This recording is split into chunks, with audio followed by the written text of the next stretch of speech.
இந்த நாள் இனிய நாளாய் அமையட்டும். 17/3/2026 மார்ச் மாசத்திலே செவ்வாய்க்கிழமை, விஸ்வவாசு வருடத்திலே பங்குனி மாதத்திலே 3ஆம் நாள். இன்றைய நாளிலே திரியோதசி என்கிற திதி காலையில 8:57 வரைக்கும் இருக்கும். பின்பு சதுர்த்ததி திதி என்கிற 14வது திதி வந்துவிடும். அவிட்ட நட்சத்திரம் காலையில 8:55 வரைக்கும் இருக்கும். பின்பு சதய நட்சத்திரம் வந்துவிடும். இந்த சதயம் என்கிறது ராகுவுடைய சாரத்தை கொண்டது. திரியோதசி முடித்து சதுர்த்ததி திதிங்கிறது மாத சிவராத்திரி வந்துவிடும். சிவனை வழிபடுவது இன்னைக்கு நல்லது.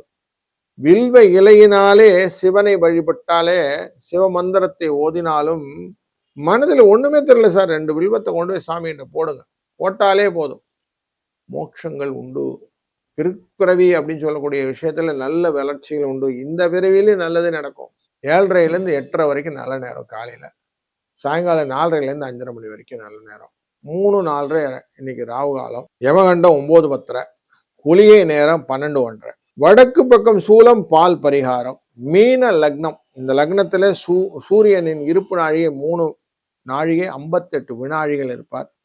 சூரியன் உதய நேரம் 6:20 ஆயில்ய நட்சத்திரத்தில் இன்னைக்கு சூரியன் உதவிப்பார். இன்னைக்கு சித்தம் மற்றும் சாத்தியம் என்கிற நாம யோகத்திலே இன்றைக்கு இருக்கும். வணிஜை என்கிற காரணம் உண்டு. இந்த வணிஜை காரணம் ரா மெட்டீரியல் எல்லாம் வாங்குறது நல்லது. சித்த யோகம் அப்படிங்கிறது குரு பூஜை செய்வது நல்லது.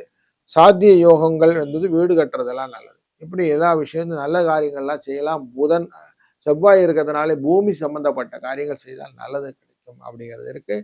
சிவனை வழிபட்டு இன்னைக்கு செய்யக்கூடிய காரியங்கள் வெற்றியை கொடுக்கும். வணக்கம் கடக ராசி நண்பர்களே.